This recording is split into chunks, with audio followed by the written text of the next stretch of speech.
નમસ્કાર, સ્વાગત છે આપનું ગુજરાત ન્યૂઝ પોરબંદરમાં। હું છું આપની સાથે નેહા વડેદરા। સમાચારની શરૂઆત કરીએ તે પહેલા નજર કરી આજની હેડલાઇન્સ પર। આ હેડલાઇન્સના પ્રાયોજક છે ઝેવર, સુવર્ણ સ્પર્શ સંપૂર્ણતાનો।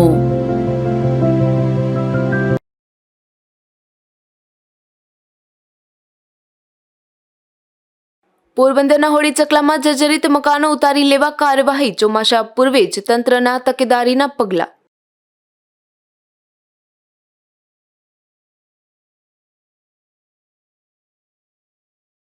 પોરબંદરની જૂની જિલ્લા કલેક્ટર કચેરીમાં ફાયર સેફટીનો અભાવ, અસંખ્ય અરજદારોની અવરજવર છતાં તંત્રની બેદરકારી।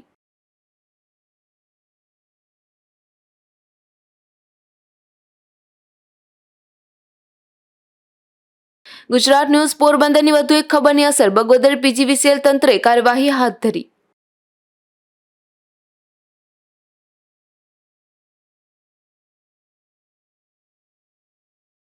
રેકોર્ડ બ્રેક જીત બાદ અર્જુનભાઈ મોઢવાડિયા સાથે ખાસ મુલાકાત। જુઓ ગુજરાત ન્યૂઝ પોરબંદર સાથે અર્જુનભાઈની વાતચીત।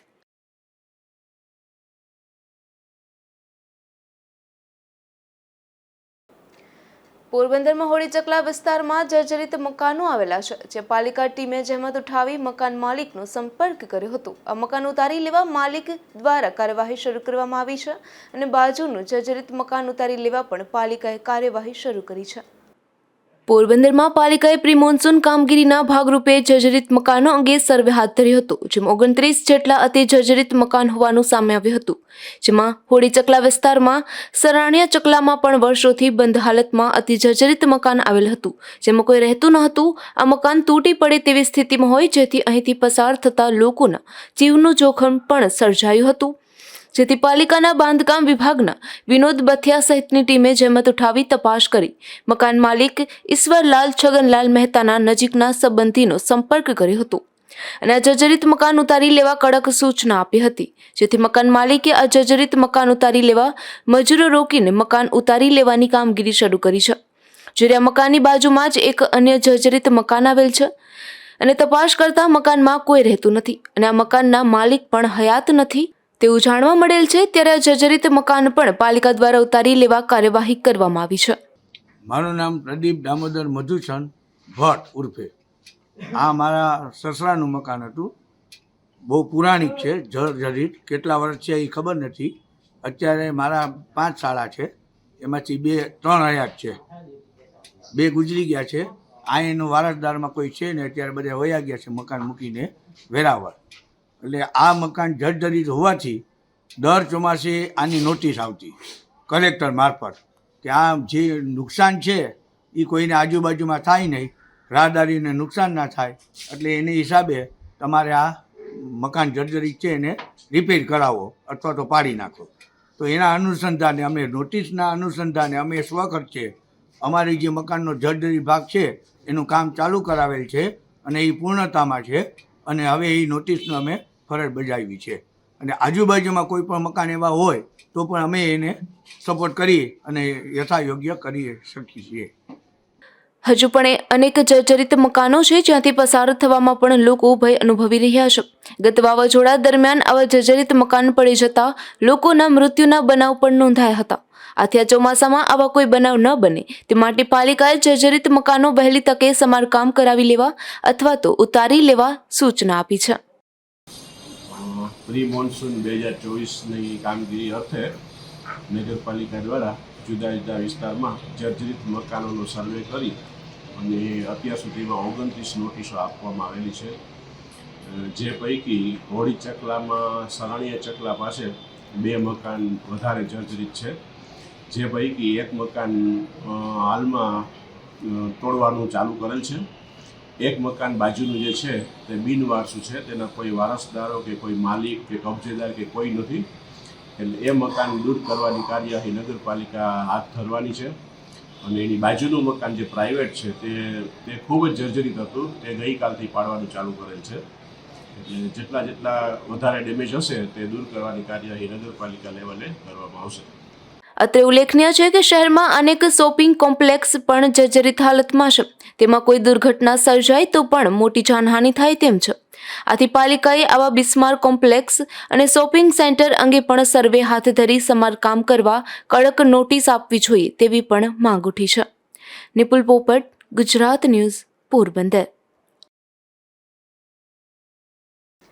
આદિત્યાણા ગામે રહેતા એક પરિવારના 2 બાળકોને ફૂડ પોઈઝનિંગની અસર થઈ હતી. આથી તેમને સારવાર માટે પોરબંદરની સરકારી હોસ્પિટલ ખાતે ખસેડવામાં આવ્યા હતા. પોરબંદરના આદિત્યાણા ગામે રહેતા દીપકભાઈ ચાવડાના પુત્ર નયન દીપક અને પુત્રી ભૂમિબેન ચાવડા બંને કેરી અને આંબલીના કાતરા ખાધા હતા. ત્યારબાદ રાત્રિના સમયે બંને ભાઈ બહેનને ફૂડ પોઈઝનિંગની અસર થતાં તેમને ઝાડા ઉલટી શરૂ થઈ ગયા હતા. આ ઘટના બાદ બંને બાળકોને સારવાર માટે પોરબંદરની સરકારી હોસ્પિટલ ખાતે ખસેડવામાં આવ્યા હતા. અશોક થાનકી, ગુજરાત ન્યૂઝ, પોરબંદર.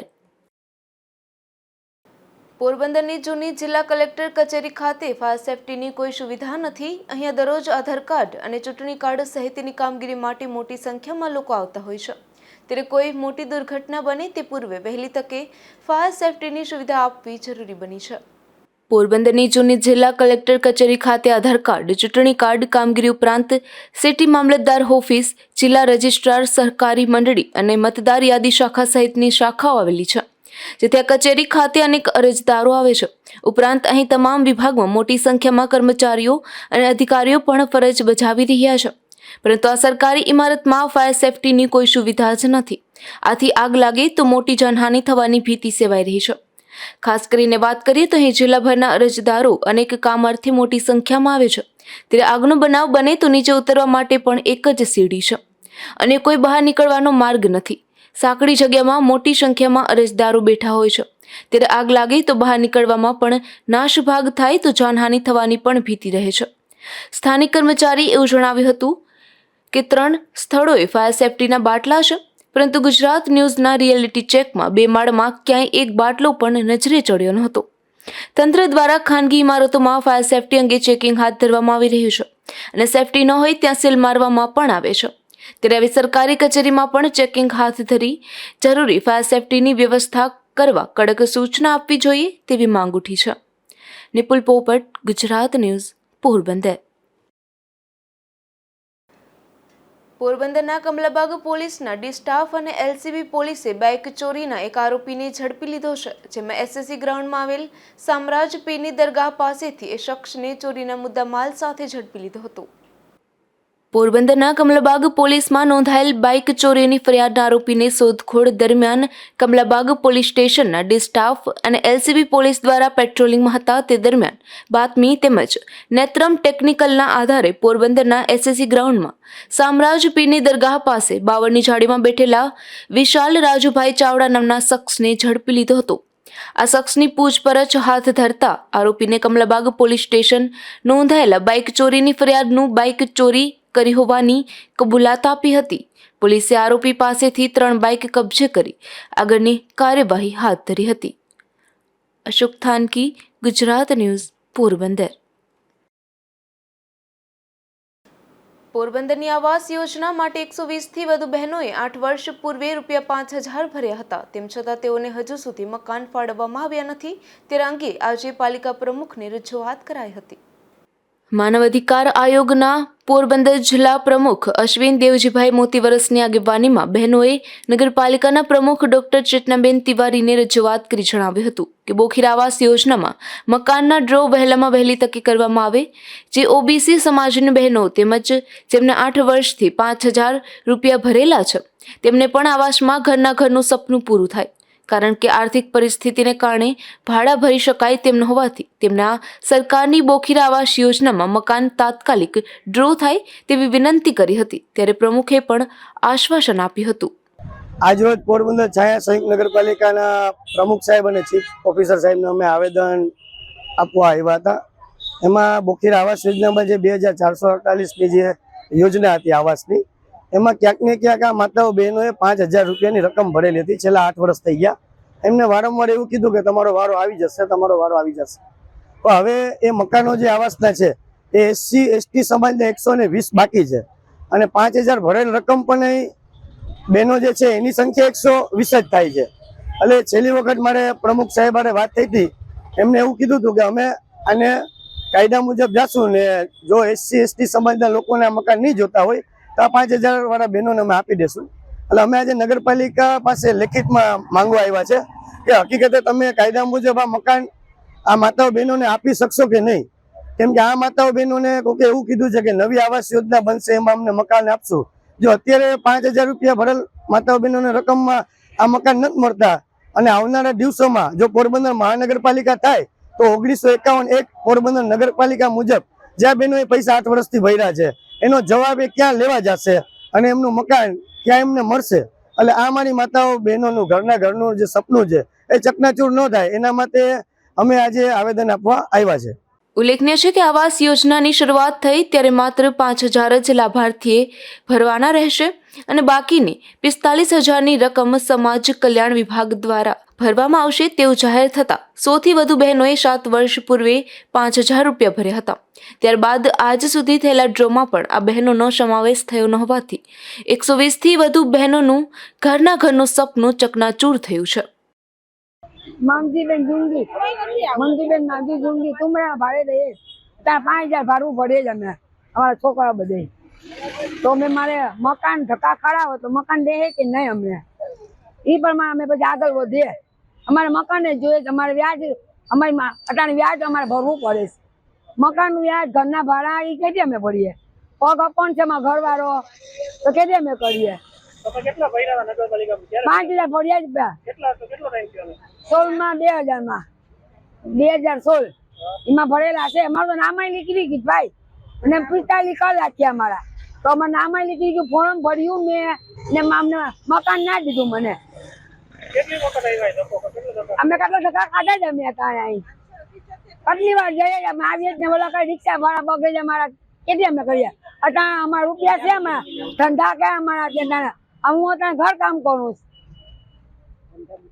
હવે આવવું પડે અમારે તો અમારે મકાન દે કે નહીં. અમારે પૈસા નથી દીધા અમને મકાન જો કા જગા દેવો કા મકાન દેવો અમને બીજો મારે હે 120 બધે.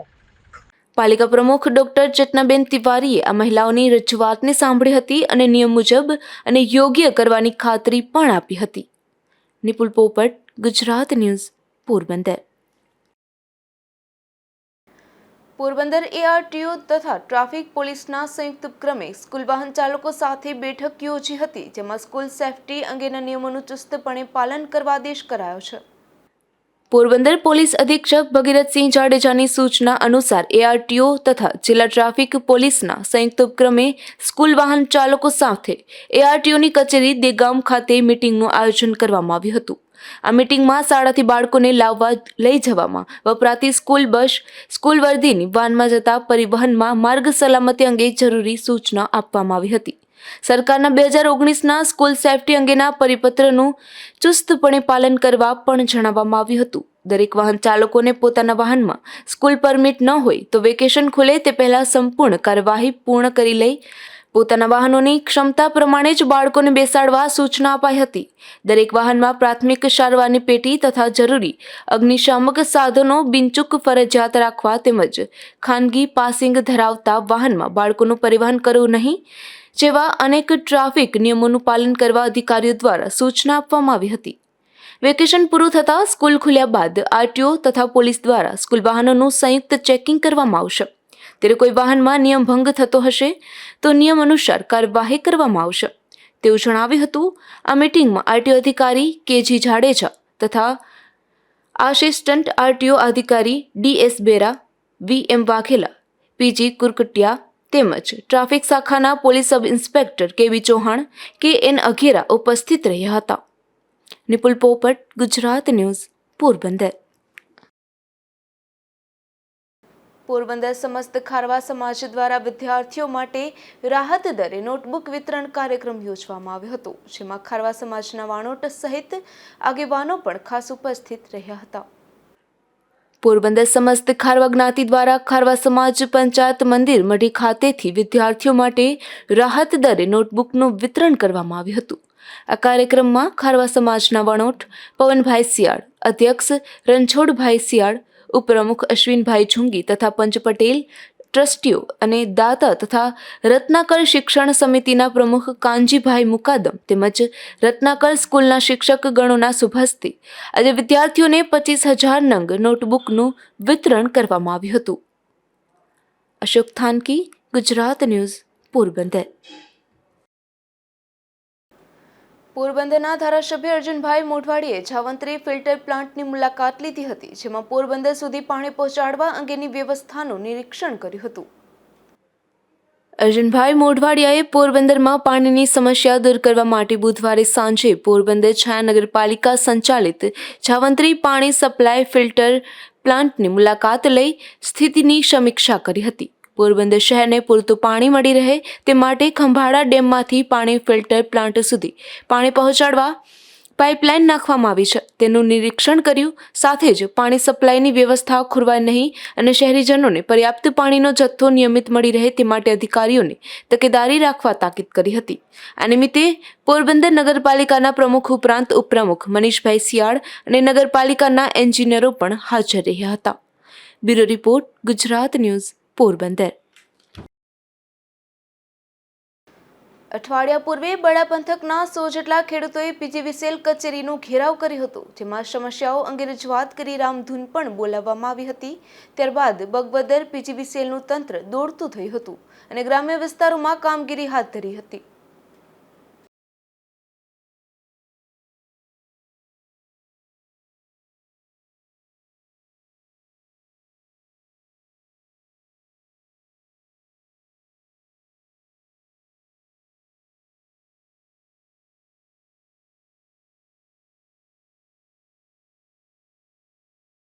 મારું નામ એને વિસાણા, નાયબ ઇજનેર પીજીવીસીએલ બગવદર સબ ડિવિઝન. હાલ બગવદર સબ ડિવિઝન હેઠળ આવતા વિવિધ ફીડરોમાં પ્રી મોન્સૂન મેન્ટેનન્સની કામગીરી તબક્કાવાર ચાલુ હોય, જેમાં મુખ્યત્વે નડતરરૂપ ઝાડની ડાળીઓ કાપવી, નવા જમ્પર કરવા, પોલ સીધા કરવા, ઢીલા વાયરોના ગાળા ખેંચવા, જરૂર જણાય ત્યાં નવા અર્થિંગ કરવા અને જરૂર જણાય ત્યાં નવી ગાય લગાડવાનું કામ હાલ ચાલુ છે. જેમાં તબક્કાવાર સૌપ્રથમ 66 kV ભૂમિયાવદર સબસ્ટેશન હેઠળ આવતા તમામ ફીડરોનું તારીખ 8/5, એવી જ રીતે સિંગડા સબસ્ટેશન હેઠળ આવતા તમામ ફીડરોનું તારીખ 9/5ના રોજ, બોખીરા સબસ્ટેશન હેઠળ આવતા તમામ ફીડરોનું તારીખ 10/5ના રોજ, નાકા સબસ્ટેશન હેઠળ આવતા તમામ ફીડરોનું 11/5ના રોજ, બગવદર સબસ્ટેશન હેઠળ આવતા તમામ ફીડરોનું 22/5ના રોજ અને આંબારાંબા સબસ્ટેશન હેઠળ આવતા તમામ ફીડરોનું 22/5ના રોજ પ્રી મોન્સૂન મેન્ટેનન્સ કામગીરી કરવામાં આવેલ છે. જેમાં હાલ આજરોજ તારીખ 7/6ના રોજ બગવદર સબસ્ટેશન હેઠળના જે બાકી રહી ગયેલા ફીડરો છે, જેમ કે ભારવાડા, જે બગવદર જીજીવાય, બેરણ જીજીવાય, જેમાં આજરોજ કામગીરી ચાલુ છે. હવે પછીના તબક્કામાં જે બાકી રહી ગયેલો છે ફીડરોની કામગીરી સત્વરે પૂર્ણ કરવામાં આવશે અને હવે પછીના તબક્કામાં 66 kV Ranpar SS, Adwana SS, Ambaramba SS, જેના બાકી રહી ગયેલા ફીડરો છે તેની પણ ચોમાસા પહેલાની જે પ્રી મોન્સૂન મેન્ટેનન્સ કામગીરી છે એ સત્વરે પૂરી કરવામાં આવશે. જે પાવર સપ્લાયના પ્રશ્નો છે એ ઓછા થાય અને કન્ટિન્યુઅસ પાવર સપ્લાય મળી રહે તે અંગે પૂરતા પ્રયત્નો અત્રેની કચેરી દ્વારા કરવામાં આવે. હા સર, ખેડૂતોનો જે ખેતરોમાં વાયરો ઝૂલે છે એને માટે જે અરજીઓ મળે છે એ પ્રમાણે અત્રેની કચેરી દ્વારા કામગીરી કરવામાં આવે છે. જે ખેડૂતોની અરજીઓ ઢીલા વાયરોને મળે છે તે તમામ અત્રેની કચેરી દ્વારા એટેન્ડ કરી અને એનું સમારકામ કરી આપવામાં આવે. ઉપલેટા પંથકના નીલાખા ગામે ખનીજ માફિયાઓ દ્વારા મહિલાઓ પર હુમલો કરાયો હતો, જે બાબતે રોષે ભરાયેલા ગ્રામજનોએ ધોરાજીના ડેપ્યુટી કલેક્ટરને આવેદનપત્ર પાઠવ્યું છે, જેમાં વેણુ નદીમાંથી રેતી ચોરી બંધ નહીં થાય તો આંદોલનની ચીમકી પણ ઉચ્ચારાઈ છે.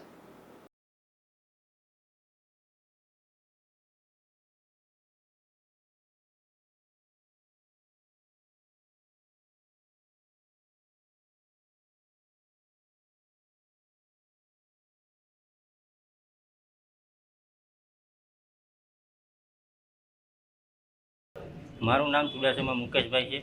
હું નીલાખા ગામનો સરપંચ છું.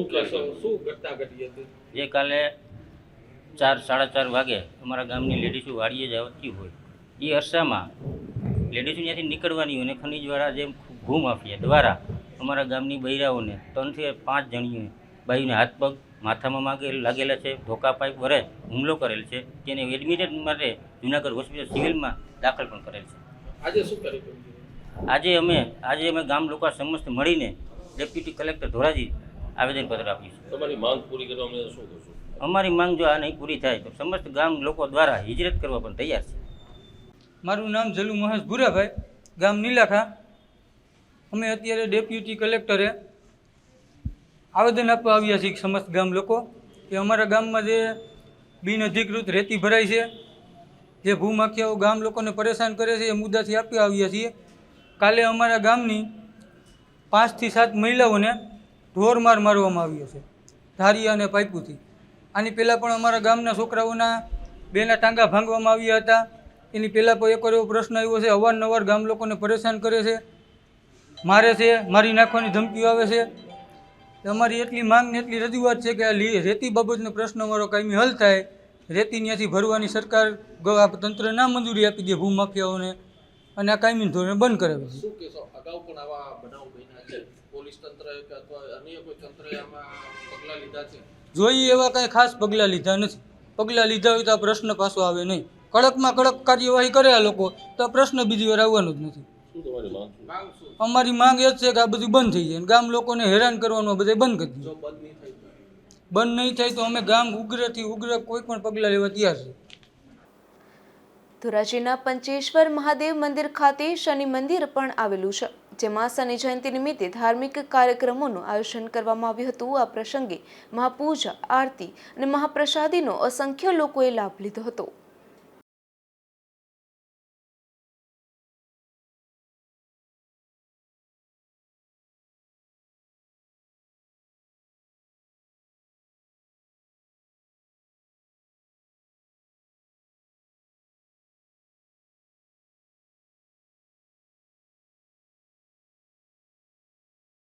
ધોરાજી ગામ અહીંયા પંચેશ્વર મહાદેવનું મંદિર જૂનું પ્રાચીન મંદિર છે, અને 2012માં શનિદેવનું મંદિર બનાવેલ છે, અને 10 વર્ષથી અહીંયા શનિદેવની પૂજા અર્ચના કરું છું. અને શનિ જયંતિ અમે દર વર્ષની જેમ ફૂલે ફૂલ ઉજવીએ છીએ, અને ભાવિ ભક્તોની ભીડ દર્શનમાં ઉમટી પડે છે. તથા અહીંયા ભોજન પ્રસાદીની વ્યવસ્થા અમે રાખવામાં આવે છે, અને બધા ભક્તો પ્રસાદ લે છે, અને શનિદેવના દર્શન કરીને મનોકામના સિદ્ધ કરે છે, અને બધા તમામ કાર્યો શનિદેવના પૂરા કરે છે. ભાવિકોની ભીડ વર્ષે વધતી જાય છે, દર વર્ષે વધતા જાય છે, અને દર વર્ષે આ પ્રોગ્રામ અમે શનિ જયંતિનો કરીએ છીએ. શનિ ભગવાનનો જન્મદિવસ ઉજવીએ છીએ. ભાવિક ભક્તિ કોઈની પીડા લઈને આવે છે, શનિ ભગવાન હસતા એની પીડા દૂર કરે છે, અને શનિ ભગવાન એને બધા કાર્યો સફળ કરે છે. એવી બધી આપણે આસ્થા લઈને આવે છે, બધી શનિ ભગવાનની આશા પૂરી કરે છે. એવી શનિ મહારાજને અમારી પ્રાર્થના છે, અમારી ભક્તિ એવી જ છે દાદા પાસે. અહીં વર્ષો જૂનું મંદિર છે. ટૂંકમાં પંચેશ્વર મહાદેવમાં શનિદેવ મહારાજ બિરાજમાન 10 વર્ષથી પૂજા કરું છું. શનિ મહારાજની મારું નામ જયેશ્વરી ગોસ્વામી, ધોરાજી ગામ, પંચેશ્વર મહાદેવ. જય શનિ મહારાજ. રાણાવાવમાં આવેલા પંચમુખી હનુમાનજી મંદિર ખાતે શ્રી શનિ મહારાજ અને નવદુર્ગા માતાજીનો 12મો વાર્ષિક મહોત્સવ ઉજવવામાં આવ્યો હતો. ત્યારે યોજાયેલી પૂજા, આરતી અને મહાપ્રસાદનો અસંખ્ય ભક્તોએ લાભ લીધો હતો.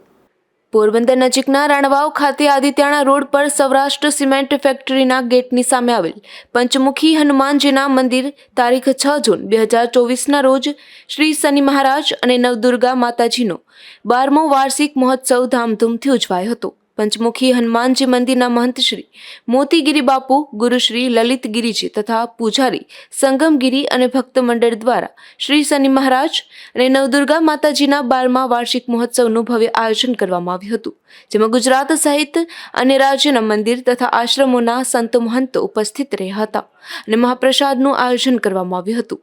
આ ઉપરાંત રાત્રિના સમયે ભજનનું પણ આયોજન કરવામાં આવ્યું હતું. ત્યારે ઉપસ્થિત સૌ સંતો મહંતોને સાલ ઓઢાડી સન્માન કરવામાં આવ્યું હતું. મહંત શ્રી મોતીગીરી બાપુ દ્વારા દક્ષિણા આપવામાં આવી હતી અને સૌ ભક્તોએ સંતો મહંતોના આશીર્વાદ મેળવી ધન્યતા અનુભવી હતી. Bureau report, Gujarat news, Porbandar. રાણાવાવના સામૂહિક આરોગ્ય કેન્દ્રમાં ડોક્ટરોની ઘટ જોવા મળી રહી છે.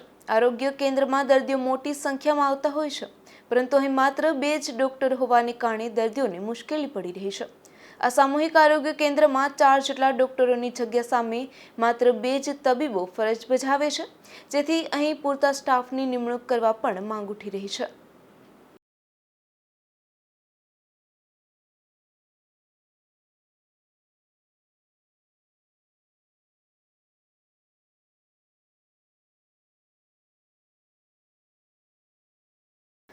પોરબંદરમાં વિધાનસભાની પેટા ચૂંટણીમાં ભાજપના ઉમેદવાર અર્જુનભાઈ મોઢવાડિયાની રેકોર્ડ બ્રેક જીત થઈ છે. ત્યારે પોરબંદરના વિકાસને લઈ અર્જુનભાઈ મોઢવાડિયાએ ગુજરાત ન્યૂઝ પોરબંદર સાથે ખાસ વાતચીત કરી છે. ગુજરાત વિધાનસભામાં રેકોર્ડ બ્રેક જીત લગભગ અત્યાર સુધીમાં કોઈને ન મળ્યા હોય એટલા, એટલે કે 86% મત એકમાત્ર ઉમેદવારને મળ્યા છે. એવા પોરબંદરના ધારાસભ્ય અર્જુનભાઈ આપણી સાથે છે. અર્જુનભાઈ, સર્વપ્રથમ એ પૂછવા માગીશ છે, રેકોર્ડ બ્રેક જીત થઈ છે, પોરબંદરના બંને ઉમેદવારોની જીત છે, રેકોર્ડ બ્રેક જીત છે. આ રેકોર્ડ બ્રેક જીત પાછળ આપ શ્રેય કોને આપો છો? શ્રેય તો હું પોરબંદર જિલ્લાની અને પોરબંદર ધારાસભા અને પોરબંદર લોકસભાની બેઠકની અંદર આવતી તમામ વિધાનસભાઓના મતદારો છે. પ્રથમ તો એમને હું જીતનું શ્રેય આપું છું કે પોરબંદર, કુતિયાણા, કેશોદ, માણાવદર, ધોરાજી, જેતપુર અને ગોંડલ, આ બધા જ જે મતદારો છે એણે ભાવથી ખાસ કરીને આદરણીય યશસ્વી પ્રધાનમંત્રી નરેન્દ્રભાઈમાં વિશ્વાસ રાખ્યો, એમની ગેરંટીઓમાં વિશ્વાસ રાખ્યો અને ભારતને બદલાવવાનો જે એમનો સંકલ્પ છે મોદી સાહેબનો, એ સંકલ્પમાં વિશ્વાસ વ્યક્ત કર્યો. અને સાથે સાથે ધારાસભાના ઉમેદવાર તરીકે પોરબંદરમાં મને અને માણાવદરના ધારાસભાના ઉમેદવાર તરીકે ભાઈ શ્રી અરવિંદભાઈ લાડાણીને અને લોકસભાના ઉમેદવાર કેન્દ્રીય કેબિનેટ મંત્રી મનસુખભાઈ માંડવિયામાં વિશ્વાસ વ્યક્ત કર્યો. બીજો શ્રેય છે ભારતીય જનતા પાર્ટીના આગેવાનો અને કાર્યકર્તાઓનો કે જેમણે અથાગ મહેનત કરી અને કોઈ પણ ભેદભાવ વગર એમણે માત્ર નરેન્દ્ર મોદી, ભારતીય જનતા પાર્ટી, એમનું નિશાન કમળ અને ઉમેદવારો બધાને ધ્યાનમાં રાખીને એણે સખત પરિશ્રમ કર્યો, ખભે ખભા મિલાવીને મહેનત કરી. ખાસ કરીને મને લાગે પડે છે ત્યાં સુધી તો હું તો લગભગ આટલા વર્ષો કોંગ્રેસ પક્ષનો આગેવાન રહ્યો છું અને મેં નિડરતાથી ભારતીય જનતા પાર્ટીની સરકારમાંથી ન મળે તોય ભૂલો શોધીને પ્રકાશમાં લાવવાનું કામ મેં જ્યાં હતો ત્યાં નિષ્ઠાપૂર્વક કરતો હતો.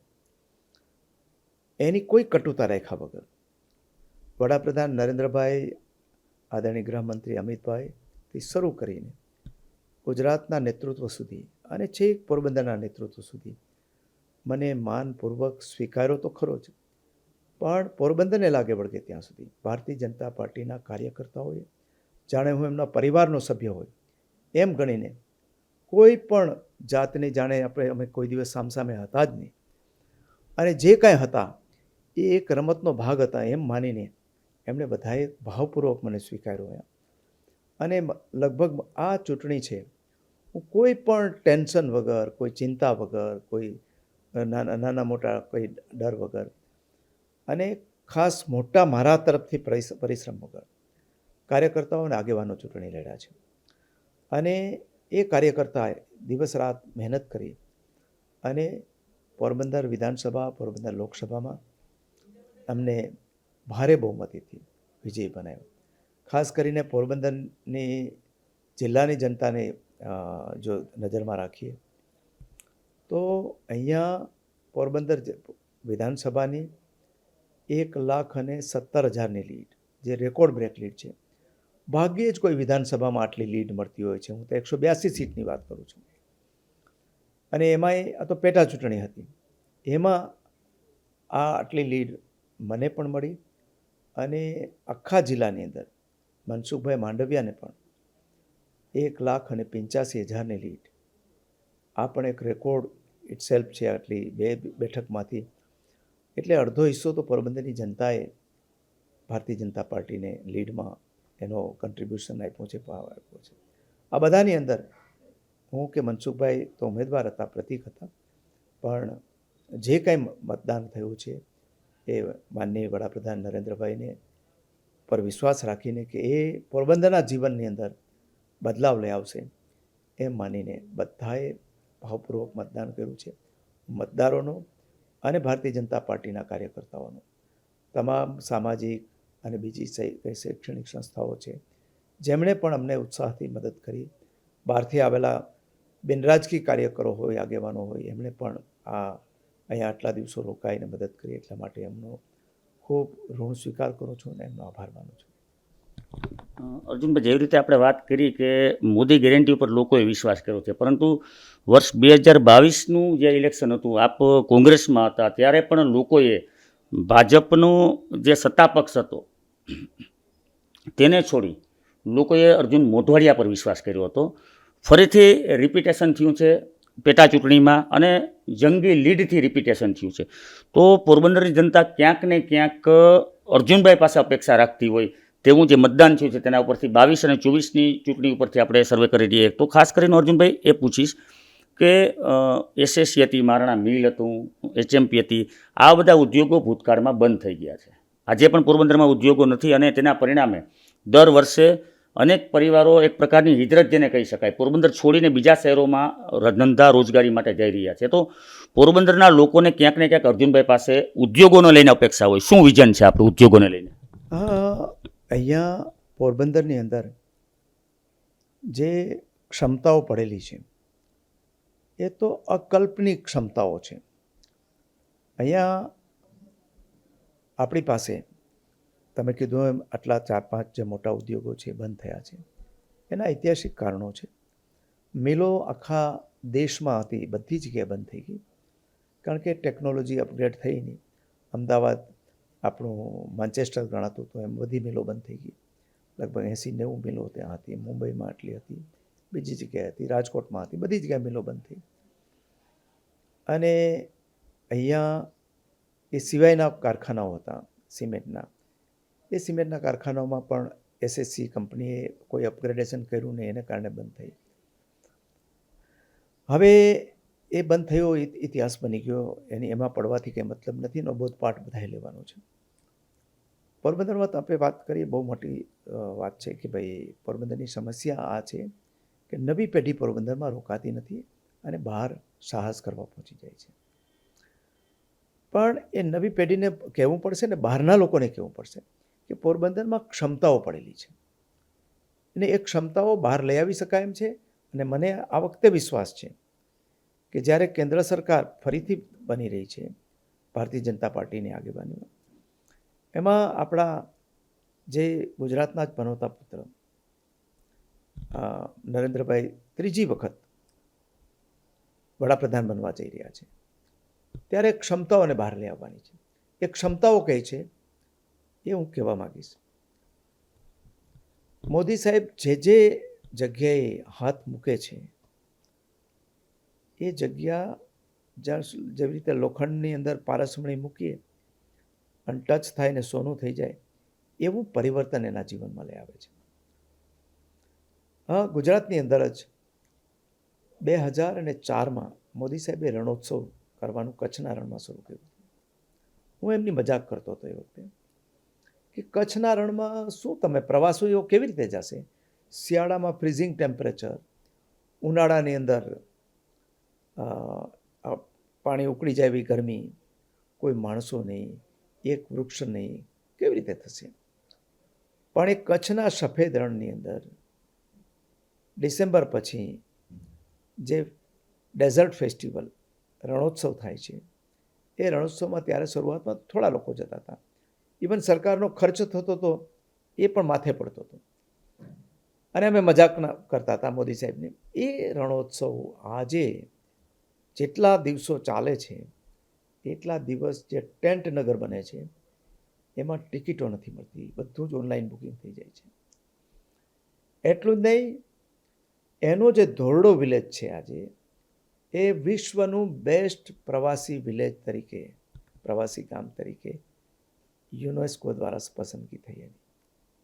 અને આખી ઇકોનોમી બદલાઈ ગઈ અને આર્થિક પ્રજા જીવનની અંદર એટલો બધો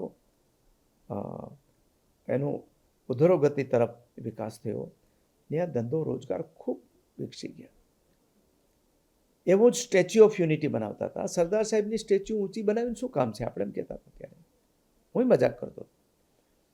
એ સ્ટેચ્યુ ઓફ યુનિટીમાં આજે દર વર્ષે લગભગ 60 લાખ જેટલા પ્રવાસીઓ આવે છે. દ્વારકા બદલાઈ રહ્યું છે, સોમનાથ બદલાઈ ચૂક્યું છે, સિંહ અભયારણ્ય છે આપણું શાસનનું, એ બદલાઈ ચૂક્યું છે. ક્યાંય જગ્યાઓ નથી મળતી. વારાણસીમાં 2014માં મોદી સાહેબ ગયા કાશીની અંદર, કાશી વિશ્વનાથ કોરિડોર બનાવ્યું. અને મંદિર, હું કાશી વિશ્વનાથ મંદિરમાં હું 2014માં મોદી સાહેબ ચૂંટણી લડતા હતા એની સામે પ્રચાર કરવા ગયો હતો કોંગ્રેસ પક્ષ તરફ. અને મારો પેન્ટ ઊંચું લેવું પડે એટલી બધું ગટરનું પાણી નીચેથી જતું હતું, એટલી ગંદકી હતી. એ આખું તોડી સાફસૂફ કરી અને કાશી વિશ્વનાથ કોરિડોર આજે જોવા જેવો છે. આખું વારાણસીનું પિક્ચર બદલાયું. વારાણસીથી બધા ભાગતા હતા એને બદલે વારાણસી આજે પ્રવાસીઓનો હબ થઈ ગયો, ધંધા રોજગારનો હબ થઈ ગયો. એવું જ અયોધ્યાનું થયું. અયોધ્યાની અંદર કોઈ ઘણા રાજકીય દ્રષ્ટિકોણથી જોતા હશે, કોઈ ધાર્મિક દ્રષ્ટિથી જોતા હશે. હું તો ધાર્મિક અને આર્થિક દ્રષ્ટિ બે રીતે જોઉં છું.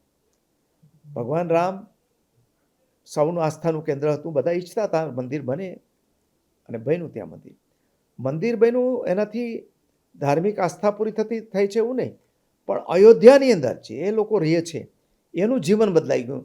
જે જમીનના 1 લાખ રૂપિયા કોઈ નહોતા આપતા એ 10 લાખ રૂપિયા નથી મળતી આજે, કારણ કે ધંધા રોજગારો આવવા માંડ્યા છે ત્યાં. તો મારી વાત એટલી છે કે પોરબંદરમાં શું કરવાના બને?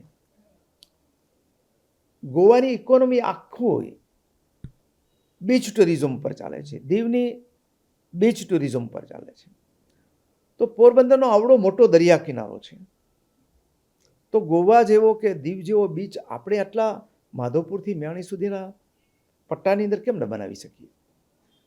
એટલા માટે મેં આ વખતે વિસાવડાની અંદર આગ્રહ કરીને, ભલે હું વિરોધ પક્ષમાં હતો, હું રાજ્ય સરકારનો આભાર માનું કે મારી વાત થોડી માની એમણે, અને વિસાવડાની અંદર બીચ બની રહ્યો છે. આજે બનશે, શરૂઆત થશે હમણાં. આંતરરાષ્ટ્રીય કક્ષાનો બીચ બનાવીશું ત્યાં. એ જ રીતે આ દરિયા કિનારેની અંદર દરિયાઈ સ્પોર્ટ્સ દ્વારા મોટી રોજગારી ઊભી થઈ શકે આપણે ત્યાં. સ્ટેચ્યુ ઓફ યુનિટી, સરદાર સાહેબ એ દેશની મોટી વિભૂતિ હતી. તો એનો સ્ટેચ્યુ જોવા માટે જો 60 લાખ માણસો જતા હોય તો મહાત્મા ગાંધી તો વિશ્વ વિભૂતિ છે. દુનિયાના ટુરિસ્ટ અહીં આવે તો એનું મેમોરિયલ બનાવી અને પોરબંદરમાં ટુરિઝમ કેમ વિકસી ન શકે? શાસનની અંદર લાખો પ્રવાસીઓ સિંહ જોવા જાય છે. હવે બરડાની અંદર આપણે સિંહ આવી ગયા, તો ત્યાં બરડા અભયારણ્ય આપણે શું કરવા શરૂ ન કરીએ? હવે આપણે જંગલ સફારી શું કરવા શરૂ ન કરી શકીએ? આજે એ પણ થઈ રહી છે. એ સિવાય અહીંયા બીજા ઘણા બધા ફેક્ટર એવા છે કે જે પોરબંદરને પ્રવાસન ધામ તરીકે આકર્ષી શકે. આપણું ભક્ત સુદામાનું આખા વિશ્વનું એકમાત્ર મંદિર છે, માધવરાયજીનું, જ્યાં રૂક્ષ્મણી વિવાહ થયા હતા. એ માધવરાયજીનું સ્થળ અહીંયા છે, માધવપુરની અંદર છે, જ્યાં આજે આપણે રાષ્ટ્રીય કક્ષાનો મેળો આપણે યોજીએ છીએ. હર્ષદ મંદિર અડધા ભારતની કુળદેવી છે, હર્ષદ માતાજી. એ મંદિરનો વિકાસ કરી શકીએ આપણે. અહીંયા વિસાવડાની અંદર આપણે મૂળ દ્વારકા છે, ભગવાન ખુદ પોતે ત્યાં આવેલા હતા, એના મંદિરો છે. આપણે અહીંયા શનિદેવનું મંદિર છે. સ્થાનિક આસ્થાઓના અનેક કેન્દ્રો આવેલા છે. પક્ષી અભયારણ્ય આપણું જે 200 કરોડ રૂપિયાના ખર્ચે કરલી અને મોકરસાગર રણની અંદર આપણે ડેમની અંદર આપણે બનાવી રહ્યા છીએ. આ બધા સ્થળોનો આપણે વિકાસ કરીને પોરબંદરના દેશના નકશામાં નહીં, આંતરરાષ્ટ્રીય કક્ષાએ મૂકી શકીએ એમ છે. મને ગઈકાલે બહુ એક વડીલો 3-4 જણા મને આશીર્વાદ આપવા આવ્યા, અને મને કીધું કે સાહેબ પોરબંદર વૃદ્ધાશ્રમ બની રહ્યું છે. મને આંચકો લાગ્યો. કેવી રીતે? તો કે અમારી શેરીમાં અમે 5-6 જણા છીએ, અમારા બાળકો બહાર નીકળી ગયા છે, અમે અહીંયા રહીએ છીએ. મેં કીધું તમારા બાળકો તો પાછા આવશે, પણ આખા દેશના લોકો વેપાર ધંધો કરવા, પ્રવાસન કરવા આવે, એના માટેની આપણે પ્રવૃત્તિ શરૂ પહેલાં કરવી છે. અને પોરબંદરને વેપાર ઉદ્યોગ ધંધાથી આપણે બધાએ ધમધમતું કરવું છે. રાતોરાત નહીં થાય, એના માટે મારે 10 દસકો જોશે અહીંયા, અને પરમાત્માની દયા હશે તો 10 વર્ષ આ શરીર ચાલે એમ છે. તો આપણે આ બધું કરવું છે. અત્યારે તો એવું છે, ગઈકાલે મારી પાસે સોની વેપારી ભાઈઓ આવ્યા હતા અહીંયા, શુભેચ્છાઓ. વેપારી આગેવાનો બધા, ચેમ્બરના આગેવાનો બધા એવા હતા. વેપાર ધંધાની બધા ચિંતા કરતા હતા. મેં કીધું તમારે બદલાવ લઈ આવવો પડશે. મેં સોની બજારનો દાખલો આપ્યો. મેં કીધું તમે 3-4 કરોડનો જ્યાં શોરૂમ રાખો છો એ વિસ્તાર કેવો છે? તમે સોની બજાર એ જમાનાની અંદર બરોબર હતી. અત્યારે સોની બજાર કેટલી છે? તમે 8 ફૂટના રસ્તાની અંદર જાઓ, તમને કોણ ત્યાં વેપાર કરવા કેવી રીતે આવે? એને બદલે તમે બધા ભેગા થાઓ. ભેગા થઈને આવતી પેઢીનું જુઓ કે મારા આજ પછીની પેઢી છે, એ પેઢી અહીંયા વેપાર કરી શકશે? એ નહીં કરે. એ તો રાજકોટ શોરૂમ કરવા જશે. અને બીજા એના કરતાં બીજું કહું તમને, હવે કોઈ ટ્રેડમાર્ક નથી રહ્યો કોઈનો કે ભાઈ આપણે તમે સોની કામ છે એ સોની જ કરી શકો. આ 70% કારીગરો આજે રાજકોટની અંદર અને ઇવન અહીંયા પણ બંગાળી કારીગરો આવે છે. અને સોનાના વેપારની અંદર મોટે ભાગે પાટીદાર ભાઈઓ આગળ આવી ગયા છે. બીજા લોકો આવશે. તો તમે તો તમારો પરંપરાગત ધંધો છે, તમે બહાર એક સરસ જગ્યા લઈ અને ભવ્ય સોની બજાર બનાવો. 3 કરોડ રૂપિયા ત્યાં વાપરો છો, એમ રીતે 2 કરોડ રૂપિયા બહાર વાપરશો તો આનાથી મોટું થઈ જશે. એવી જ રીતે નાનો મોટો બીજો વેપાર છે એને થોડું બહાર લઈ જાઓ. અને એ આપણો જૂનું પોરબંદર છે એને ખાલી પેડેસ્ટ્રિયન જે બીજા વિસ્તારોમાં હોય છે કે જૂના બજારમાં અંદર કોઈ વાહન લઈને જવાનું નહીં બધાએ, પણ એના માટે જનતાનો સહકાર જોશે. આ તો દુકાન આપણે એવું છે, એક જમાનાની અંદર આપણે 5 કિલોમીટર ચાલીને પહેલાં ઉપર જતા હતા વેપાર ધંધા ઉપર ચાલીને, કારણ કે સાયકલ એ નહોતી ત્યારે તો. અને સાયકલ લઈને જતા તો સાયકલ ખૂણામાં રાખી દેતા હતા અને બીજા વાહનોને અવર જવર જ હતી નહીં. હું મારા ગામથી મારી વાડી દૂર હતી, વાડીએ અમે રહેતા હતા. હું 5 વર્ષનો હતો ત્યારથી શરૂ કરી અને 5 વર્ષનો એટલે પહેલા ધોરણમાં હતો ત્યારે, અને 7 ધોરણ ભણ્યો એટલે 12 વર્ષનો થયો ત્યાં સુધી હું 4.5 કિલોમીટર આવવાનું, 4 કિલોમીટર જવાનું, રોજનું 9 કિલોમીટર વોકિંગ કરતો હતો. વોકિંગ કરીને જતો હતો, વોકિંગ ન કહેવાય, પણ ચાલીને સ્કૂલે જતા હતા. અને એ પછી હું 4 વર્ષ મેં સાયકલ લઈને જૂની 150 રૂપિયાની એમાં જતા હતા. અને કોઈને કોઈ થાક લાગવાની નથી. આ તો આપણે એવું છે કે અહીંયાથી ઘર આંગણાથી 800 મીટર 1000 મીટર દૂર છે તો પણ મારે સ્કૂટર લઈ જવું છે ને દુકાનની સામે રાખવું છે ને આ બાજુ સામે રાખવું છે. મને કોઈ વાંધો નથી રાખશો તો, પણ એનાથી તમારા વેપાર ધંધા ઓછા થવાના. આ સાંકડી ગરીમાં કોણ આવવાનું છે પછી? એના કરતાં તો બારે ફર્સ્ટ ક્લાસ સારા મોલ હોય બીજા શહેરોમાં ન ગયા જાય અહીંયા. અને એ જ થઈ રહ્યું છે.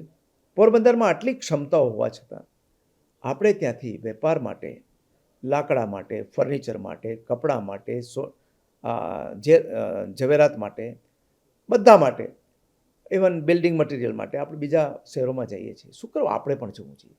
એક નાગરિકો તરીકે પણ આપણું કમિટમેન્ટ છે કે આપણા વેપારી ભાઈઓને આપણે પ્રોત્સાહન આપીએ અને વોકલ ફોર લોકલ કરીએ. અહીંયાથી આપણે પણ ખરીદી કરીએ. અને વેપારીઓને મારી વિનંતી છે કે હવે જેવા તમારા કસ્ટમરને ગમે છે એવા પ્રકારે તમે તમારામાં પણ બદલાવ લઈ આવો તો રહી શકશે. તમારી નવી પેઢી શું કરવા રહેતી નથી? એટલા માટે કે એને જે રીતે તમે જૂનો વેપાર કરેલો છે એમાં ગમતું નથી, એને તો બધું સારું સારું જોઈએ છે તો બીજી જગ્યાએ જાય છે. એને બદલે એ પેઢીનો વિચાર કરો, સરસ જગ્યાઓ વિકસાવો. અમે બેઠા છીએ પોરબંદરમાં. હવે એવું નથી કે બીજા કોઈનો વિરોધ કરે. અમે ભારતીય જનતા પાર્ટીના જે વરિષ્ઠ જૂના આગેવાનો છે, હું આગેવાન છું અત્યારે, પણ મારા કરતાં જૂના છે, એ બધા આગેવાનો સાથે મારે મોરબી બાબુભાઈથી માંડીને બધા સાથે વાત થઈ છે. બધાએ કહ્યું છે કે હવે આપણે મારુતાનું કર્યા વગર જે પ્રજાનું કલ્યાણ કેમાં છે એ નીતિ લઈ આપી છે. કાયદો અને વ્યવસ્થા સ્ટ્રિક્ટ રહીએ અહીંયા અત્યારે બહુ સારું છે અને એ જ આગળ વધતો રહીએ અને પોરબંદરના જીવનની અંદર બદલાવ લેવીએ. પોરબંદર મેડિકલ હબ બને અહીંયા. આ બાજુ દ્વારકા, આ બાજુ માંગરોળ, આ બાજુ કેશોદ, આ બાજુ ભાણવડ, કલ્યાણપુર, જામજોધપુર, આ ત્યાં સુધી કોઈ સારી મેડિકલ ફેસિલિટી નથી. તો આપણે પોરબંદરને હબ બનાવીએ. એના માટે આપણે શિક્ષણની અંદર પણ આજુબાજુમાં ક્યાંય નથી, તો આપણે શિક્ષણનું હબ બનાવીએ આપણે. પણ એના માટે બધાએ સહકાર આપવો પડશે, કાયદાનું પાલન કરવું પડશે. ગેરકાનૂની બાંધકામ જે પોરબંદરમાં થયું છે એના ઉપર પૂર્ણ વિરામ મૂકી દેવો. અત્યાર સુધી થવા દે, મારે જૂની પોથીઓ નથી ખોલવી, પણ હવે એક પણ મકાન હું બધાને કહેવા માગું છું કે ગેરકાનૂની રીતે એક પણ બાંધકામની મંજૂરી પોરબંદરમાં નહીં મળે. અને એના માટેની બિલ્ડર મિત્રો પણ તૈયારી રાખે. બિલ્ડર મિત્રો પણ બહારના જે બીજા બિલ્ડરો બીજા શહેરોના છે એની પાસેથી શીખે કે કેવી ત્યાં યુરોપમાં ન હોય એવી કોલોનીઓ નાના નાના શહેરોમાં બનાવે છે. આપણે તો યુરોપિયન સ્ટાન્ડર્ડનું શહેર હતું, આપણે બધાએ સાથે મળીને. હું મારી જાતને દોષિત ગણું છું કે એ શહેરને બગાડવાની અંદર આપણે છેલ્લા 25-30 વર્ષની અંદર ખૂબ મોટું પ્રદાન કરેલું છે. હવે એ બહુ થયું, હવે રોકાઈ જવાનો સમય આવ્યો છે. અર્જુનભાઈ, જ્યારે આપણે વાત કરી કે ધંધા રોજગારને લઈને લોકો બહાર જઈ રહ્યા છે, અહીંયા કાંઈક ને કંઈક સુધારાની જરૂર છે. તે વાત તો સાચી છે, પણ મહત્ત્વની વાત એ છે કે પોરબંદરમાં મોટા પ્રમાણમાં માછીમાર ભાઈઓ છે અને મત્સ્ય ઉદ્યોગ ખુદ ડૂબી રહ્યો છે આજે. અને સબસિડીથી લઈને જો વિગતવાર વાત કરીએ તો અનેક સમસ્યાઓ માછીમારોની છે. સરકાર પાસે ખૂબ અપેક્ષાઓ પણ છે માછીમારોને, સરકારની ફરજ પણ છે. હવે અર્જુનભાઈને જંગી બહુમતીથી જીતાડી અને વિધાનસભામાં પોરબંદરનું પ્રતિનિધિત્વ કરવા જ્યારે પોરબંદરના લોકો મોકલે છે, એમાં માછીમાર ભાઈઓનો પણ મોટો સહયોગ છે. તો માછીમારીના ઉદ્યોગમાં શું વિકાસ મામલે આપણું આયોજન છે? જો વેપાર હોય, ખેતી હોય, માછીમારી હોય, ઉદ્યોગ હોય, ત્યાં એને નવા કલેવર નહીં આપો તમે તો કોઈ ટકી શકવાનું નથી. એક જમાનો એવો હતો કે પાટીદાર ભાઈઓ છે એ ખેતીની અંદર ખૂબ આગળ હતા અને આજે જે બાકી રહ્યા છે એ છે. પાટીદાર ભાઈઓમાં ભણતર આવ્યું અને ભણતર આવ્યા પછી એમાં સાહસિકતા છે, એટલે ખેતીમાંથી ધીમે ધીમે ધીમે વેપાર ઉદ્યોગમાં આવ્યા. અને ગુજરાતની અંદર આજે જે વેપારી કોમ્યુનિટી ગણાતી હતી એ વેપારી કોમ્યુનિટીઓ કરતાં પણ પાટીદાર ભાઈઓ આગળ નીકળી ગયા. એનું કારણ એ છે કે વેપારી ભાઈઓએ જે જૂનું ટ્રેડિશનલ વેપારીઓ હતા એણે જે સંઘર્ષ કરીને ઇનોવેશન કરાવવાનું હતું એ ન કરાવ્યું અને એ ઓલા ભાઈઓ કર્યા. પાટીદારોએ પહેલાં ખેતીમાં કર્યું અને એ રીતે અહીંયા ગયા. હવે ખેતીની અંદર અત્યારે જે કોમ્યુનિટીઓ બચી છે, દાખલા તરીકે આપણે ત્યાં છે ખેતીની અંદર મોટે ભાગે મેર, આહિર, થોડેક અંશે માલધારી ભાઈઓ છે, થોડા બીજા ભાઈઓ છે, બધા ખેતીઓ અત્યારે કરે છે. હવે ખેતી કરવાની છોડી દીધી એ લોકોએ. નવી પેઢીને ખેતી નથી કરવી. ખેતી ન કરે તો હુનર કરે. અને જો ખેતી કરવાની હોય તો ખેતીની અંદર સારું છે, પણ એમાં તમારે ઇનોવેશન કરવું પડશે, નવી પદ્ધતિઓ ખતિયાર કરવી પડશે. સરકાર ઉપર બધો જ આધાર રાખીને ચાલશો એમ નહીં. આપણે એમાં આપણા માલ આપણે એવો બનાવીએ કે જેથી માર્કેટમાં આપણે બીજા કરતાં સારું હોય અને એવું ઉત્પાદન કરીએ. અને ઘણા ખેડૂતો કરી રહ્યા છે. પશુપાલનની અંદર જે લોકો પશુપાલનમાં નહોતા એ આજે પશુપાલન કરી રહ્યા છે. અને ત્યાં મેં જોયું છે ઉત્તર ગુજરાતની અંદર તો એક બહેનો છે એ 1 વર્ષનું 3-3, 4-4, 5-5, 7-7 કરોડનું દૂધ વેચે છે, દૂધ ભરાવે છે. અને એની અંદર એને ગ્રોથ કર્યો છે કારણ કે દ્રષ્ટિ છે અને એની સામે મહેનત કરે છે. ખેતીની અંદર પણ એટલો જ સુધારાની જરૂર છે. સરકારની ફરજ છે કે સરકાર એને પાણી આપે અને વીજળી આપે બે, અને એને વેલ્યુ એડિશન થાય એવી વ્યવસ્થા અહીંયા કરાવે. માછીમાર ભાઈઓને કહું છું કે સરકાર તમારી પાસે હું છું અને સરકાર બેઠી છે, અમે મદદ કરવાના છે, પણ તમારે પણ ઇનોવેશન કરવું પડશે.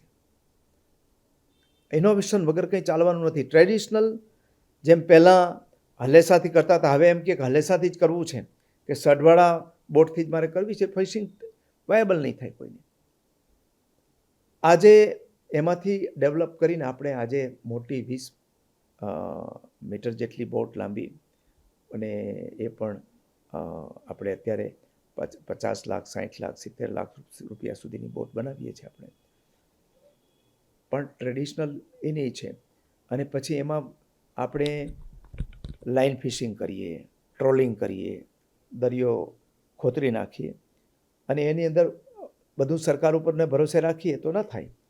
હું રોજ કચરો સામે નાખી દઉં મારા ઘરમાંથી કાઢીને, સામેવાળો ફરિયાદ ન કરે તો સરકાર ક્યાંથી આવે અથવા નગરપાલિકા ક્યાંથી આવે? હવે બધા ફરિયાદ થઈ ગયા એટલે એકબીજાના આંગણામાં કચરો નાખતો બંધ થઈ ગયા.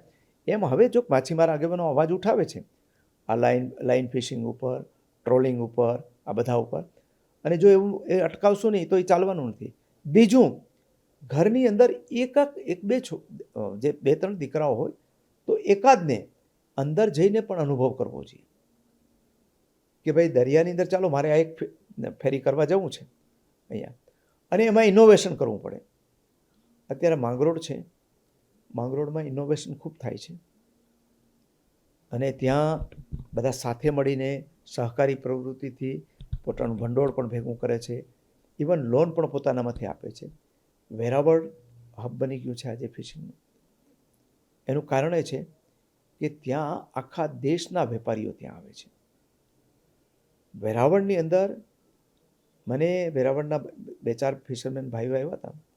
એણે કીધું કે ફિશના 150 પ્રોસેસિંગ પ્લાન્ટ છે આખા ગુજરાતની અંદર, એમાંથી 120 પ્રોસેસિંગ પ્લાન્ટ માત્ર વેરાવળમાં છે. જો વેરાવળમાં ત્યાંના ભાઈઓ એટલું કરી શકતા હોય તો આપણે શું કરવા ન કરી શકીએ? પણ વેરાવળના પ્રોસેસિંગ પ્લાન્ટ છે એટલું નહીં, આખા બીજા બધા રાજ્યોમાંથી આવ્યા છે ત્યાં, અને એને કારણે ત્યાંના લોકોને ભાવ વધારે મળે છે અને આખા દેશમાંથી ફિશ પણ ત્યાં વેચાવા આવે છે, જ્યારે આપણે અહીંયા નથી. એને કારણે જે પ્રોટેક્ટિવ થઈ જાય છે કે અમારા સિવાય કોઈ નહીં, તો એને કારણે શું થાય છે, અહીંયા વેપારીઓ ઓછા આવે છે, પ્રોસેસિંગ પ્લાન્ટ ઓછા છે અને ભાવે ઓછા મળે છે. એટલે અહીંયા પણ આપણે પણ ફિશ પ્રોસેસિંગ પ્રક્રિયાનું આપણે હબ બનાવવું હોય તો બધાએ મન ખુલ્લા કરી નાખવા પડે અને કહેવું પડે બહારના ઇન્વેસ્ટરોને કે તમે અહીંયા આવો, અહીંયા અમે તમારી સાથે બેઠા છીએ. ગઈકાલે જ થોડા વેપારીઓ આવ્યા હતા, ત્યારે મેં કહ્યું કે આપણે ફિશિંગ પ્રોસેસર ઝોન અલગ બનાવીએ. આપણે ડીપ સી ફિશિંગ, આપણે આટલા વર્ષો પછી ડીપ સી ફિશિંગનો વિચાર હવે અમલમાં મૂક્યો. આપણે ચાઇના 1985થી ડીપ સી ફિશિંગમાં છે, તાઇવાન 1985થી છે અને એકલો જ દરિયો ખેડતો હતો.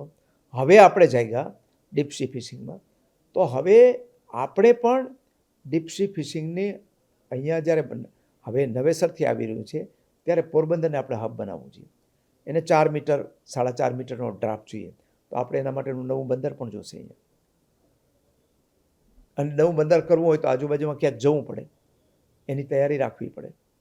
પછી આપણે પ્રોટેક્ટિવ થઈએ કે ના બહારના કોઈને આપણે નથી એલાવ કરવા દેવા, તો પછી આપણે હતાવવાને જ રહેવાના છે.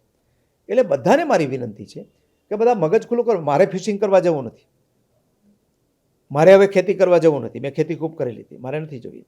પણ મારી ખેતી વિકસે, મારું ફિશિંગ ઉદ્યોગ વિકસે, મારા યુવાનો અહીંયા બેરોજગારી મેળવે, બધા મારા બાળકોને શિક્ષણ નથી લેવું અહીંયા, પણ અહીંયાના બાળકોને શિક્ષણ મળે, અહીંયા આપણા લોકોને સારવાર મળે. એટલા માટે બધું વાતાવરણ ખુલ્લું કરી નાખો અને બહારથી જે લોકો આવે ને બરોબર પ્રોટેક્શન આપો, બરોબર આપો. એ જાણે આપણો પરિવારનો સભ્ય હોય એને ટ્રીટ કરો તો બધા આવે.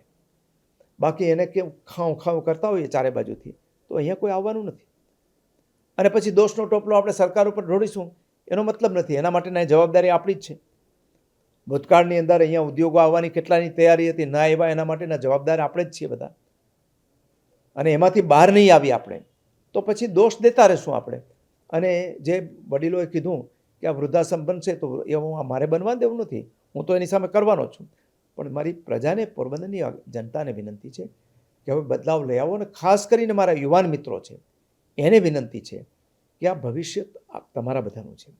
આવનારા દિવસોમાં અમારે આ છેલ્લી ઇનિંગ્સ અમે ખેલીએ છીએ, એ પછી નેતૃત્વ તમારે કરવાનું છે. એ પછી આ તમારે નેતૃત્વ તમારે આપવાનું છે. અને પોરબંદરમાં જે બદલાવ આવશે એ બદલાવનો લાભ પણ તમારે લેવાનો છે. આપણે અહીંયા જે વખતે કોમ્પ્યુટર આવતા હતા, જે વખતે મોબાઈલ ટેકનોલોજી આવી રહી હતી, અને એ જે લઈ આવનારા લોકો છે એ આનો લાભ લઈ ગયા નથી, આ મોબાઈલ ટેકનોલોજીનો. એ વખતે અમે યુવાન હતા અને અમે બધાએ સ્વીકાર્યું. એટલે આ ટેકનોલોજીનો લાભ અત્યારની પેઢીમાં, અને હવે તો આ પેઢી આના આધારિત થઈ જવાની છે. એટલે મારી બધાને વિનંતી છે આવું કરે અને સમાજની અંદર હકારાત્મક બદલાવો લઈ આવે. અને ખાસ કરીને યુવાન મિત્રોને મારી વિનંતી છે કે સોશિયલ મીડિયાની રમતો છે ને એમાંથી તમે બધા બહાર આવો. સવારથી માંડીને જે નવરી બજાર બેઠી છે એને નકારાત્મક એક પોસ્ટ મૂકવી છે, નકારાત્મક, અને એના ઉપર એકબીજાની સામે ગાળો દેવી છે અને સમાજમાં વિભાજન કરવું છે. શક્તિ નકારાત્મક પ્રવાહમાં, એનાથી તમારા ઘરનો ચૂલો સળગવાનો નથી, તમારા ઘરમાં લાઇટ આવવાની નથી, તમારે ત્યાં ચોખ્ખાઈ આવવાની નથી. એને બદલે એ શક્તિ બહાર વાપરો. અત્યારે અહીંયા હમણાં ભાઈ 4-5 સંસ્થાઓ ભેગી થઈ, રામદેવભાઈ એને બધા ભેગા થઈને અત્યારે 5000 વૃક્ષો વાવવાનો પ્લાન કર્યો એમને. મને બીક લાગતી હતી 5000 વૃક્ષો એટલે એક વૃક્ષ વાવવાનો ખર્ચો 3000 રૂપિયા થાય. કારણ કે વૃક્ષો વાવવા એટલે આપણે ત્યાં એવું છે કે ઉજરી ગયું ને ગુજરી ગયું એવું નહીં, પણ એ વૃક્ષને 3 વર્ષ સુધી પાણી પીવડાવીને જતન કરી અને લીલુંછમ મોટું થઈ જાય, પશુ પક્ષીને પશુઓની રીછથી ઊંચું થઈ જાય ત્યાં સુધી ઉછેરી દેવાનું. એ મિશન સાથે શરૂ કર્યું હતું. એટલે એમાં તો પૈસા જોઈએ, 3000 રૂપિયા જોઈએ મિનિમમ. એટલે એમ માનો ને કે 5000 વૃક્ષો ને 3000 5 કરીને 15, એટલે કેટલા રૂપિયા થયા? લગભગ એમ 1.5 કરોડ રૂપિયા થયા. 1.5 કરોડ રૂપિયા. હવે 1.5 કરોડ રૂપિયા એક દિવસની અંદર થઈ ગયા એટલે શું વાત કરો પોરબંદર. બાકી સોશિયલ મીડિયામાં વાત કર્યા રાખ્યો ને કોઈને ભૂલો કાઢી રાખ્યો તો ન થાત. એમાં એકલું ને આખું શહેર જોડાઈ ગયું. એકલાથી થાય? કોઈ સંજોગોમાં ન થાય. અને ત્યાં કેટલાય સામેથી કીધું. અને હવે તો એવું છે કે અમે બધાએ નક્કી કર્યું કે હું જે શેરીમાં રહું છું એ શેરીની વૃક્ષો અમારે બધાએ ભેગા એક દિવસ મિટિંગ કરવાની છે. બનશે તો હું આજે જ કરવાનો છું. અને અહીંયા અમારે 3-3000 રૂપિયા સોલ્જરી કરવી છે. ભેગા થઈ અને વૃક્ષો વાવી દેવા છે. વૃક્ષો એવા વાવવા છે કે 2 છેડેથી પછી એક કમાન આવી રીતે ભેગી થઈ જાય એટલે નીચેથી પસાર થતા હોય તો તમે એમ થાય કે વનની અંદર પસાર થઈ રહ્યા છે. અમે બધાએ અહીંયા મેં માનની બાપભાઈને વાત કરી, તમારી શેરી તમારે કરાવી દેવાની, મારી શેરી મારે કરાવી દેવાની. હું બધાને કહેવાનો છું કે તમે બધા પોતપોતાની શેરી લઈ લો તો કેવું થઈ જાય. એટલે આ પોરબંદરમાં બદલાવ લઈ આવવો હોય તો આવી રીતે થાય. ઉપરથી જોઈએ તો પોરબંદરની અંદર એક ઝાડ ન દેખાય તમારે. કેવી રીતે આપણે ટકી શકશું? એટલે બધા એ વિચારે સોશિયલ મીડિયામાં જ્ઞાતિઓને ગાળો દેવાની, આગેવાનોને ગાળો દેવાની. ભાઈ આગેવાનો બરાબર ન હોય તો એને મત ના આપવાના. કોઈ જ્ઞાતિના આગેવાનો બરાબર ન હોય તો જ્ઞાતિની મિટિંગ થતી હોય ત્યારે 5 સૂચનો આપી આવવાના, એને જઈને કોઈ મળી આવવાનું. સોશિયલ મીડિયા તમારું કોણ વાંચો છે? એ તો કચરો છે. આ વોટ્સઅપ યુનિવર્સિટીઓ સમાજને બરબાદ કરવા નીકળ્યા છે બધા. તો રોજ એમાં લાઈવ થવાનું, ગાળો એકબીજાને દેવાની, ઓલું કરવાનું. એમાં શું કલ્યાણ કરવાના છે તમે? એટલે યુવા પેઢી છે એમાંથી બહાર નીકળી અને આવી ચેતના લઈ આવે, પોતાનાથી શરૂઆત કરે અને દાખલા બેસાડે. અને જુઓ આ પછી આવનારો દશકો પોરબંદરનો ના આવે તો મને તમે યાદ કરજો. હું આજે આ GTPLની ગુજરાત ન્યૂઝ છે પોરબંદરની ઇન્ટરવ્યૂ આપી રહ્યું છે. આપ બધા તમે તો બધા, અમે તો 10 વર્ષ પછી હશું કે નહીં મને ખબર નથી, પણ યુવા પેઢી હશે, તમે બધા મારો ઇન્ટરવ્યૂ લેવાના છો. 10 વર્ષ પછી જોજો તમે, પોરબંદર ભારતના નકશામાં નહીં હોય, વિશ્વના નકશાની અંદર પોરબંદરનું નામ હશે. પણ એ બધાએ બદલાવ લઈ આવે, હકારાત્મક અભિગમ રાખે. 10 વર્ષ બધા મતભેદો ભૂલી જાય, વાંક કાઢવાનું ભૂલી જાય, સૂચનો કરે કે આપણે આ કરવું છે. અને એ સૂચનો કરવા જાઓ તો પછી મારાથી જ શરૂઆત કરવી જોઈએ.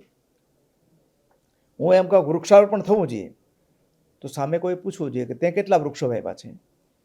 જળ સંચયન થવું જોઈએ, આપણે રિચાર્જ કરવું જોઈએ પાણી. તો કેવું તારા ઘરમાં તે કર્યું છે જળ સિંચન, જળ સંચય કરવા માટે કે પાણી રિચાર્જ કરવા માટે કર્યું છે કે નથી કર્યું? તો તારાથી શરૂઆત કરી દે. કોઈ કે મારે જ્ઞાતિની સેવા કરવી છે તો આપણે કહીએ કે તું તારાથી શરૂઆત કરી દે ને. ભૂલો શું કરવા કાઢો છો? બીજા ન કરી શકે આપણે કરી લઈએ, એમાં ક્યાં વાંધો છે? રાજનીતિમાં એકબીજાને ટીકા કરવી પડે કારણ કે એ વિપક્ષની ભૂમિકા હોય છે. આમાં તો એવું હોતું નથી. આમાં એકબીજા કરો, તમે કરીને બતાવી દો. એનાથી સારું કરી દો કોઈ. અને કોણ ના પાડે છે? દેશની સેવા કરવી હોય, કોઈને જ્ઞાતિઓની સેવા કરવી હોય, કોઈને સમાજ સેવા કરવી હોય, કોઈને શિક્ષણ સેવા કરવી હોય, જેને કરવી હોય કોઈ ના પાડતું નથી. આપણે પણ એ પોતાનાથી શરૂઆત કરે, બતાવે કે મેં આ કરીને બતાવ્યું છે. અને જો આ અભિગમ બધા લઈ આવે પોરબંદરમાં, તો પોરબંદર વિશ્વના નકશામાં મુકાઈ શકે એમ છે. આપણે મૂકવું છે અને એના માટેનું એક જ મિશન લઈ અને બધાએ આગળ વધવાનું છે. એ આપણે નક્કી કરીએ. અને સંકલ્પ શું નથી શકે? આ GTPLના ડાયરેક્ટર રાજભા છે, એને એ આ વૃક્ષારોપણના કાર્યક્રમમાં આવ્યા. મેં એમની સાથે વાત કરી. મેં કહ્યું, રાજભા, આપણે ઇન્દિરાનગરથી શરૂ કરીને ઓડદર સુધી દરિયા કિનારો છે, જે આપણે સાથે મળીને લીલોછમ બનાવવો છે, બનાવવાના છે. એ કેવી રીતે બનશે? એક વખત નક્કી કર્યું એટલે બનશે, બાકી કોઈ બનત નહીં.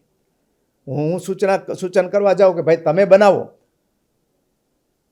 તો સામેવાળાને કે તને હું પેટમાં દુખે, તું બનાવ ને, તારે કરવું જોઈએ.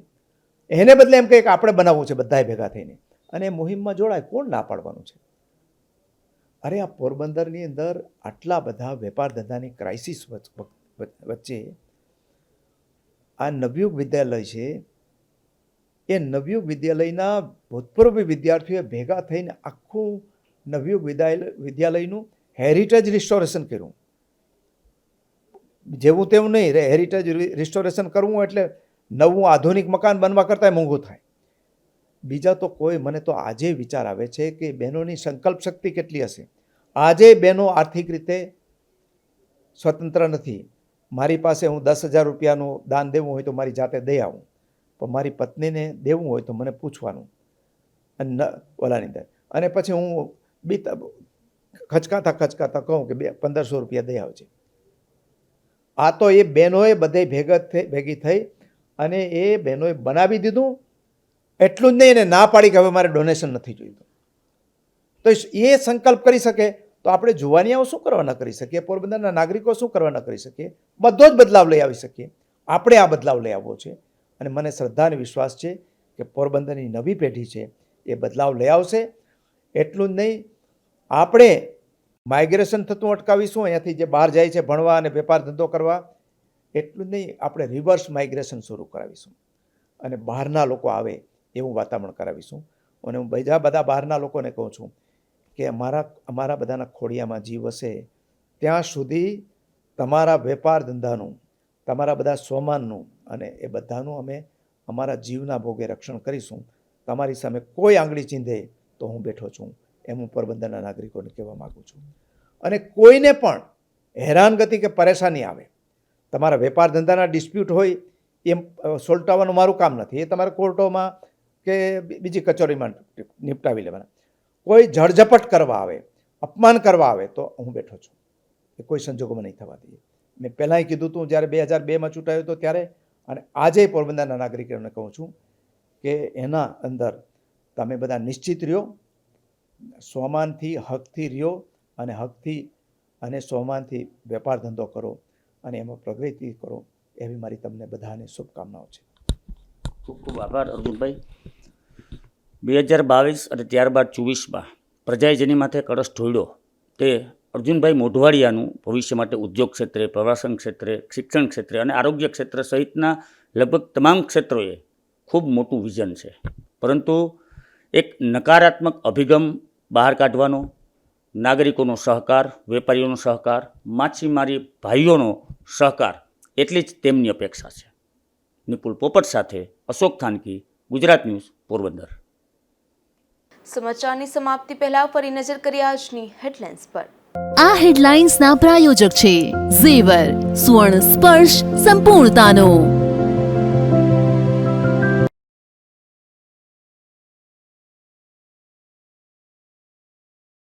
પોરબંદરના હોળી ચકલામાં જર્જરિત મકાનો ઉતારી લેવા કાર્યવાહી, ચોમાસા પૂર્વે જ તંત્રના તકેદારીના પગલાં.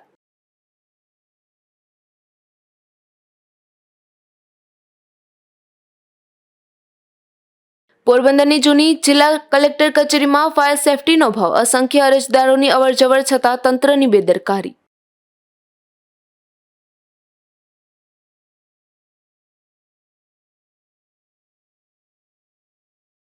ગુજરાત ન્યૂઝ પોરબંદરની વધુ એક ખબરની અસર બગોદર પીજીવીસીએલ તંત્રે કાર્યવાહી હાથ ધરી.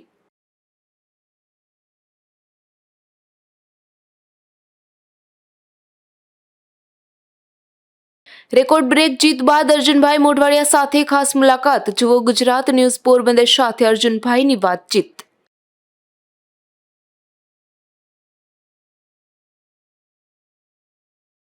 આ હતા ત્યાર સુધીના સમાચાર. આવતીકાલે ફરી મળીશું ગુજરાત ન્યૂઝ પોરબંદરમાં. ત્યાં સુધી રજા આપશો. નમસ્કાર.